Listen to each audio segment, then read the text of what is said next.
Assalamualaikum warahmatullahi wabarakatuh. Perkenalkan, nama saya Fatasya Nisa Islami, peserta Latsar Kemenkumham 2021, Angkatan 51, nomor absen 14. Pada kesempatan ini, saya akan berbicara tentang anti korupsi. Korupsi merupakan penggelapan plus kerugian negara, yang mana korupsi ialah tindakan menyalahgunakan kepercayaan publik yang dikuasakan kepada mereka untuk mendapatkan keuntungan sepihak. Kita sebagai ASN harus menanamkan jiwa anti korupsi. Di sini saya akan berbicara tentang ciri-ciri dari korupsi. Korupsi merupakan perbuatan yang merugikan orang banyak.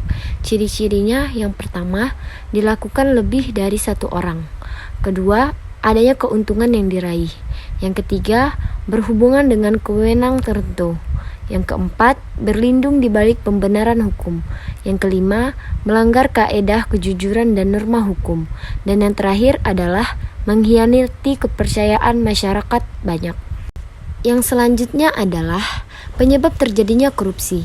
Penyebab terjadinya korupsi bisa dikarenakan yang pertama, penegakan hukum yang tidak konsisten. Yang kedua, penyalahgunaan kekuasaan atau wewenang. Yang ketiga, pemberian imbalan jasa atau gratifikasi. Yang keempat, gagalnya pendidikan agama atau etika. Yang kelima, langkahnya lingkungan yang anti korup. Dan yang terakhir adalah kemiskinan atau keserakahan. Pada bab anti korupsi, kita akan mempelajari juga tipologi korupsi, yang mana terdapat white collar crime, yang merupakan kejahatan yang melibatkan para pelaku yang sangat profesional baik dalam bentuk objek perbuatannya maupun pelaku subjektifnya. Lalu ada invisible crime, yaitu kejahatan yang tidak tampak, yaitu adanya prosedur yang sangat sulit dan rumit untuk membuktikan perbuatannya. Lalu ada low visibility, yaitu bentuk kejahatan yang sulit pembuktiannya secara yuridis karena perbuatan tersebut tertutup dan dalam pekerjaan formal dalam batasan kewenangannya. Lalu ada extraordinary crime, yang merupakan bentuk kejahatan dengan modus operandi yang sangat canggih dan luar biasa. Lalu ada welfare crime, yang merupakan bentuk kejahatan yang terjadi dalam suatu negara yang pertumbuhan ekonominya sangat tinggi dan kehidupan masyarakatnya sudah makmur.